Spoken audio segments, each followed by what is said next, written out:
What is up, college football fans? What is up, Clemson Tiger fans? Happy Sunday. How you guys doing? You guys know what I say. Every day above ground is a great day as far as I'm concerned, and every day is a great day to be a Clemson Tiger, especially today. Look, Clemson starts out the season 3-5. Just a miserable season when you look at the expectations put on this team preseason. I mean, you got a team that was absolutely loaded with NFL talent. Kay Klubnik had a pretty good year last year. I mean, they win the ACC, they make the playoffs. They played Texas tough. They tried real hard in the playoffs, came up short. But everybody thought this was Clemson's year, right? They've been building up to this because, Dabo doesn't like to use the transfer portal like other teams do, and so he develops talent from within. This is a highly senior-heavy team, guys that have played a lot of football, a lot of guys who are going to be playing on Sundays. Despite the fact that people think that the NIL is an issue at Clemson, that's a whole different discussion. There's a bunch of millionaires on this team. And so everybody was looking at Clemson this year and going, this team's, if any year is Clemson's year, it's this year, right? They come out flat the first half of the season and just completely lay an egg, lose a bunch of close games, just look terrible doing it. It looked as if some of the players on the team just didn't even want to be there, which is weird. But they found a way to go from 3-5 to 7-5 to end the season. You have to give Dabo Swinney some credit here. And there's a lot, and I'll be the first one to tell you, there's a lot of things you can criticize Dabo Swinney for in today's football and with this football team and with this football program. But somehow, despite the fact that they just completely shit the bed, for lack of a better term, in the first half of the season, he found a way to keep this team focused and to finish strong. There is something to be said for that. That is a Dabo Swinney special type thing that you don't see with a lot of coaches. I mean, you got a bunch of guys, like I said, you got a bunch of guys on this team who are looking at the NFL. I mean, it'd be very easy for them to be like, well, season's a wash. We're not going to win the ACC. We're not going to achieve any of our goals. We're definitely not going to the playoffs. The season's a wash, so I'm just going to start focusing on the NFL, forget this season. And he somehow kept that team focused on finishing strong. So I'll give Dabo Swinney credit there. Yesterday's game against South Carolina, if you watched my South Carolina and Clemson preview video last week, look, I picked South Carolina to win this game. I picked South Carolina to win this game going all the way back into the preseason. And the reason is because of Lenore Sellers. Last year, Lenore Sellers put that team on his back and ran all over Clemson, and Clemson couldn't do anything about it. And this isn't something that Lenore Sellers has just done to Clemson last year. He's done it to a lot of teams. Now, South Carolina's not a very good football team, but Lenore Sellers is legit. He's a problem. Ask anybody who's played him this year. He's a problem. Nick Harbor's a problem. So what I said last week in my video was, if Clemson wants to win this game, they're going to have to find a way to limit Lenore Sellers and shut him down, him and Nick Harbor. And offensively, Clemson is going to have to commit to the run and establish a run game. Both of those things happened yesterday. Shout out to Clemson's defense. This was the best game they played all season. If you just looked at the score, you didn't watch the game. You just looked at the score and you looked at the box score, the stats. You wouldn't think that Clemson dominated this game the way that they did. Anybody who watched this game knows that Clemson dominated this game. It was a domination. Forget the score. If you look at the box score and you go, all right, well, Lenore Sellers was barely 50% passing, but he had like 380 yards passing. You'd be like, well, Clemson's defense must have got torched all day. Lenore Sellers had 380 yards passing, 2 touchdowns, and 2 interceptions. Those 2 touchdowns came on completely busted coverages, which we're used to seeing in Clemson's defense this year. Those were good for 70 yards and 60 yards. That's 130 yards out of his passing was on 2 plays, and all 14 points that they scored on those 2 plays. Now, you got to give credit to Sellers. He made the throw. The receiver made the catch and the play, and they got the touchdowns. But they shut down Lenore Sellers all day long. They were in his ass all day long. Clemson's defense yesterday looked like the defense that we've been looking for all year. Outside of those two plays, this looked like the team, the defense that we expected to see from week one. They were flying all over the field. They finally figured out how to tackle out of nowhere. And they just looked like the better coached and a better team, especially defensively. Cade Klubnik, I thought he played okay. I mean, the score should have been a lot higher than it was. That's why I say this was a domination. Klubnik misses a wide open Antonio Williams in the end zone.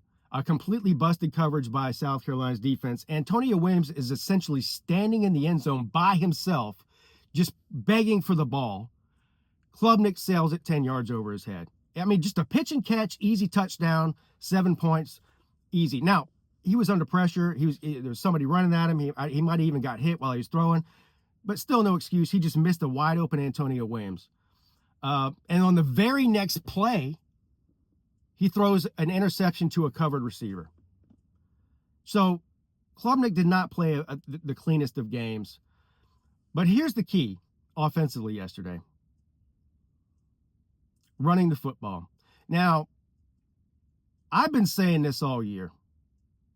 For those of you who have been watching these videos every week, go all the way back. Week 1, week 2, week 3, week 4. I do these videos every week. And I've been saying the same thing every week, especially for the first 7 or 8 games of the season. I can't understand the philosophy of this offense. Why are we not running the ball more with the running backs? Why is Cade Klubnik being the lead rusher, getting more carries than our 2 running backs are? Well, 3 really, but we've narrowed it down to 2 for some reason. Adam Randall and Gideon Davidson. And just go back and look at the comments of those videos. They're still up. You can go read them over and over. All you hear was, well, Pete, the reason you guys aren't running the ball with running backs is because you don't have any. You guys got a wide receiver that was converted to running back. That's who you got. So that means that Cade Klubnik has to carry the ball 15 times a game when you're only giving it to Adam Randall 8 or 9 times a game. And I'm like, what? No.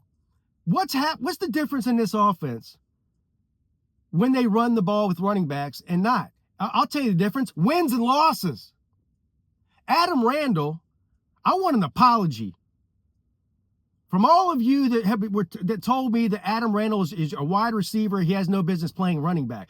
Adam Randall has been one of the biggest dogs on this team all year long.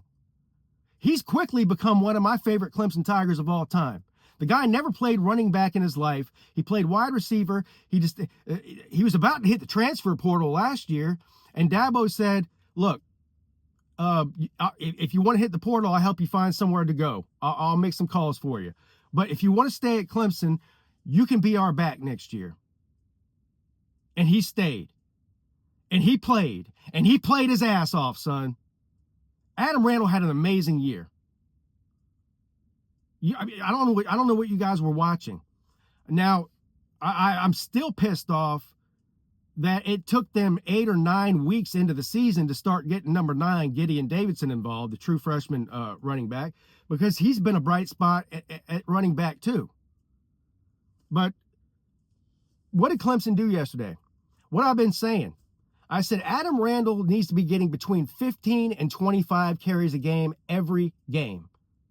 Stop putting the game on the line in Cade Klubnik's hands, who makes the wrong decisions at least 50, probably more than 50% of the time, and does dumb shit like what we saw him do yesterday with the missing Antonio Williams in the end zone and then throwing an interception on the next play to a covered receiver. He throws a lot of 50-50 balls to covered receivers, and sometimes he gets lucky because we have great receivers, and Antonio Williams and TJ Williams and Wesco before he got hurt. They'll go up and make a play. That inflates, that makes Cade Klubnik look good, but a lot of these are bad decisions. They easily could be interceptions, and they turn into good plays. But yesterday, Adam Randall gets 25 carries. 24 carries, over 100 yards. Again, a touchdown. He scores in almost every game, at least one touchdown. Sometimes, most of the time, multiple touchdowns. They got Gideon Davidson involved again, like they've been doing for the past few weeks. He played well. He averaged 4 yards a carry, and so they did all of the things these past few weeks in wins that I was saying back in week 2, 3, 4, and 5, and 6 that they should have been doing, and everybody told me I just don't know what I'm talking about. Turns out when they do what I said they should have been doing, they win football games. How did I figure it out before Garrett Riley and Dabo Swinney figured it out? I don't know. But they finally did figure it out. So this was a domination. I don't care what the final score says. Clemson dominated South Carolina yesterday in every way possible. Outside of 2 or 3 plays in the entire game, Clemson dominated South Carolina. I don't know what's going to happen now. A lot of speculation, as there should be, about what type of changes that Dabo Swinney is going to make on the coaching staff. I'm not going to go through every single positions coach or coordinator and break all those down. That'll take 30 minutes. Nobody wants to hear me talk about that for 30 minutes. And frankly, nobody knows what Dabo Swinney is going to do. But here's what I do know. We're going to know something soon. I mean, Clemson's got a bowl game coming up in a couple of weeks probably. They'll be one of the first bowl games played because they're 7-5. There will be a lower level bowl. And you guys know how the bowl system works. It'll be lower level bowls lead up to the bigger bowls throughout December. So we'll know if Garrett Riley's going to be there next year, probably within the next week or 2. I mean, if Garrett Riley's coaching in the bowl game, he's going to be there next year. There would be these firings happen pretty quickly after the regular season is over. So we'll know who's gone. Dabo has alluded at least to the fact that he's going to make some changes on the coaching staff. Question is, who are those coaches going to be? There's also a theory out there that Dabo is happy with the way the season ended.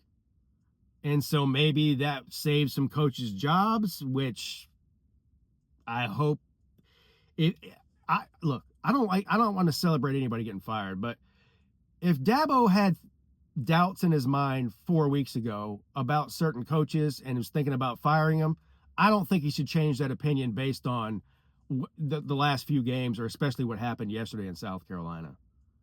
I think he should stick with those intuitions because the bottom line is changes need to be made, and we'll see if he makes them and where he makes those changes.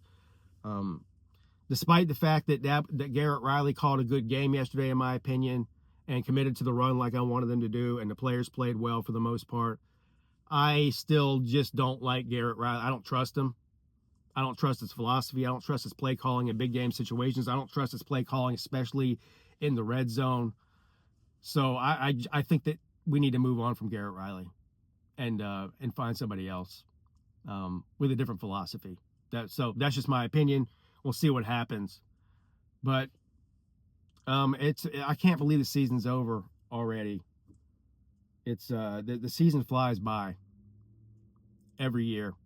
But despite the fact that it's been a miserable season for Clemson, they finished the season strong, and I had a lot of fun with chopping it up with all of you on YouTube. And for those of you who might be new subscribers, I got a bunch of new subscribers this season. I don't go anywhere.